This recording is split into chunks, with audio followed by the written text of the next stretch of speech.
I'm joined today on the Daily Signal podcast by Mike Gonzalez. He's a senior fellow in the Douglas and Sarah Allison Center for Foreign Policy at the Heritage Foundation. Mike, it's great to have you with us back on the Daily Signal podcast. Hey, Rachel, it's entirely my pleasure. How are you? I'm good. It's good to be with you. We want to talk about some recent investigative reporting that you did for the Daily Signal.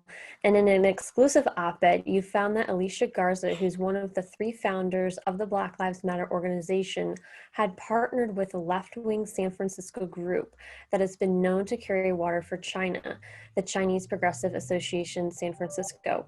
So before we get into all that, who is Alicia Garza? What are her ties to Black Lives Matter? And what is her organization that you're looking at?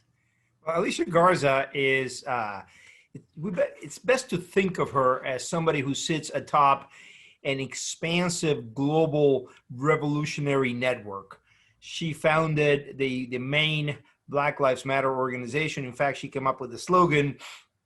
The other two women who co-founded Black Lives Matter are Patrisse Cullors and Opal Tometi.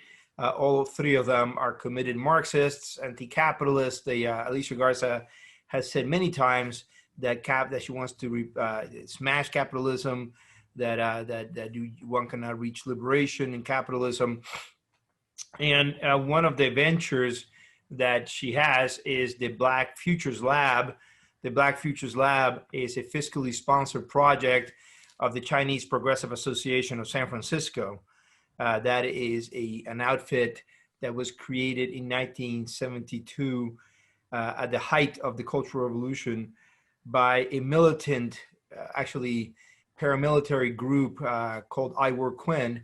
I Work Kuen was a Maoist outfit, created the Chinese Progressive Association in San Francisco, and from the start, the Chinese Progressive Association promoted the thoughts of Mao and the ideas of China's revolution and the Cultural Revolution. Well, let's talk a little bit about the Chinese Progressive Association. What do they do? How did they start? And what are their ties to China? So, Chinese Progressive Association, as I said, from the beginning, promoted revolutionary thought in America. It kind of, it's gone too bad for China a couple of times recently. For example, in this year, it partnered with other pro-China groups in sending the Biden administration a letter saying that it supported Biden, wanted Biden to beat Trump, but it warned the Biden campaign not to engage in what it called, quote unquote, China bashing, saying, criticism of China will cost you at the ballot box, kind of a warning. Then about 3 years ago, it again partnered with other groups to seek to deter the Justice Department from investigating spying in the United States by China, saying that it was a form of racial profiling. That is obviously nonsense. China is a country, in fact, it's a rival of the US. We must protect ourselves. Nothing to do with racial profiling. The Chinese Communist Party suppresses the rights of 1.2 billion Chinese in China. So, those are the things that it does. It radicalizes young Chinese. Trevor Loudon of the Epoch Times is a newspaper that is associated with the Falun Gong faith, which is harshly persecuted in China. He says what they do is push the Beijing line in Chinatown and try to convince young Chinese, bring young Chinese Americans into the Beijing orbit. Well, Mike, you've talked about this a little bit, but let's delve into this a little bit more. What did you find out between the ties of the Black Futures Lab and the Chinese Progressive Association? Well, just that if you click on the button of the Black Futures Lab, it tells you that the Black Futures Lab is a fiscally sponsored project of the CPA San Francisco. A lot of the Black Lives Matter organizations do this. They're fiscally sponsored projects of other groups that affords the Black Lives Matter organization a great deal of flexibility in not having to disclose how they spend their money. That's at least what the critics say. But the connection between Garza and the people who run the CPA San Francisco are stronger than that. Garza, for example, spoke at a left roots meeting in 2015.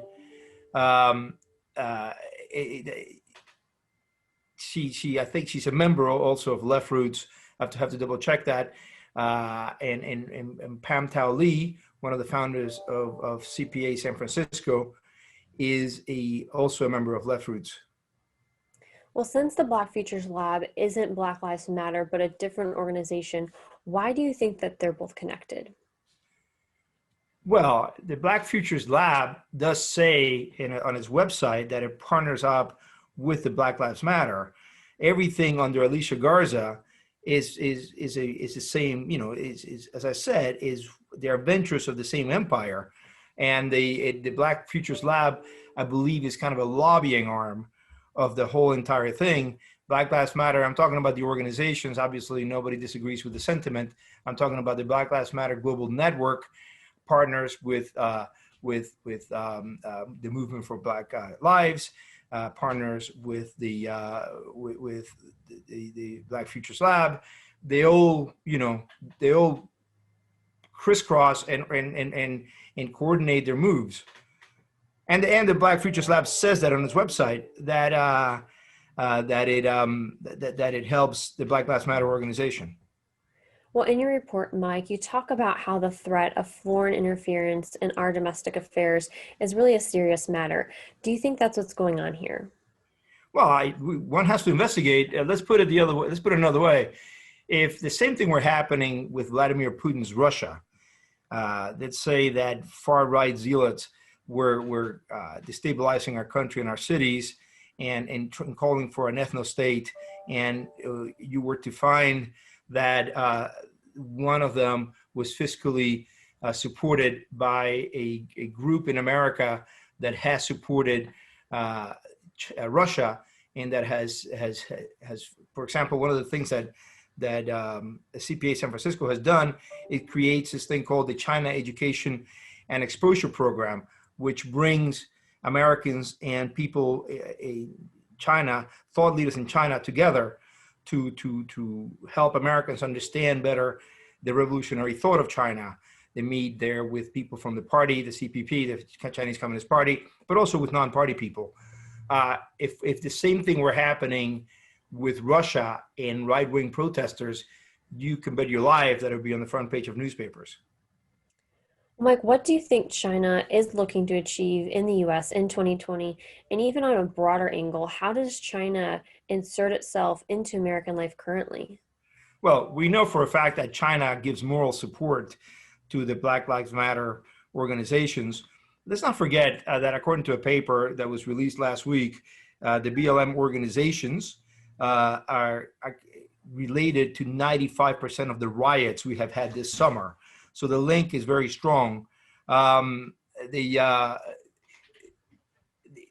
also has, as I said, Chinese government spokesmen, officials have given support to the goals of the BLM organizations. So the moral support we know is there for sure. It comes from Beijing. Well, Mike, the New York Times did call you out on your reporting. Can you tell us about what they said and then what your response to the New York Times was? Yeah, the New York Times basically said that I had conflated the Boston CPA, the Chinese Progressive Association of Boston, with the San Francisco Chinese Progressive Association. I should have been more clear in distinguishing between the two. They're registered separately and run separately, but they were both created by IWorkQuinn, by people from IWorkQuinn. They both have done pro-China work. I have just detailed what the Chinese Progressive Association of San Francisco has done. The Boston CPA has also been involved with the Chinese government. So, and they are, again, they're members of the same organizations. For example, Left Roots, one of the leaders of CPA Boston, at least one, but probably more, and the leaders of CPA San Francisco are members of Left Roots. And in fact, one of them recently wrote, two of them, one from the Boston, the other one from San Francisco, co-wrote a paper strategizing on how to on revolution. Well, on Monday, former NFL player Herschel Walker tweeted that funding from China is going towards Black Lives Matter. So, Mike, maybe he read your report or looked at it. Did you happen to see his tweet, and what did you think of it? I didn't see his tweet, and I think it's best to think of the overlap as ideological, unless we can establish that there has been funding from China to the organizations. Look, these organizations are getting a lot of money from U.S. corporations, from U.S. foundations like the Ford Foundation, and a lot of the Fortune 500. I think more worrisome to me is the ideological overlap that exists between an organization that from the start was very Maoist and the Black Lives Matter movement. I mean, that is to me hugely important because the Black Lives Matter organization, does not want to be seen as Marxist, and the U.S. media protects it. And in fact, over the weekend, they were scrubbing their website of Marxist language because of the criticism they have received. The fact that there's an overlap with a group in San Francisco that was started from the beginning to promote the thoughts of the Cultural Revolution and to this day goes to bat for China is, for me, much more worrisome. China is, after all, the world's largest communist state. Well, Mike, that was actually my very next question. I was going to ask you about how Black Lives Matter has been removing the Marxist language from their websites. Can you expound on this a little bit more? Why do you think they're doing this all of a sudden? Well, it's a page right out of the Soviet Union. The Soviet Union airbrushed people that, if somebody was purged and sent to the firing squad, and oops, there was a picture of him next to Stalin, what they would do is just airbrush that person out of the picture. So Stalin is standing by the bridge with other people, not with somebody who had just been shot. The communists have no compunction about changing the past. Marxists, as a rule, do not. We can see this with the 1619 Project, which tries to change American history, the view of American history, and put slavery at the very center of it. Slavery is obviously an important part of American history, and nobody wants to airbrush that out. But one would imagine that the ideals of equality, even though they were not always followed, not always implemented, but always aspired to, one would imagine that idea of equality, the idea that we have more liberty here than anywhere else, we have more more prosperity than anywhere else. That would be so that is a good example of changing the past. Not by it's completely coincidental, perhaps, that Nicole Hannah-Jones, the founder of the 1619 Project, also burned her Twitter feed and purged it over the weekend at the same time that Black Lives Matter was purging Marxist language from its past, from its website. Well, I think the question that's on so many people's minds right now is, where do we go from here? Mike, what should happen? Should lawmakers get involved? Should the administration get involved? What should happen now? I think that Black Lives Matter should have been investigated a long time ago. I think if you have an organization that is involved with 95% of the riots and disturbances in this country, one has to wonder, why aren't they being questioned by Congress?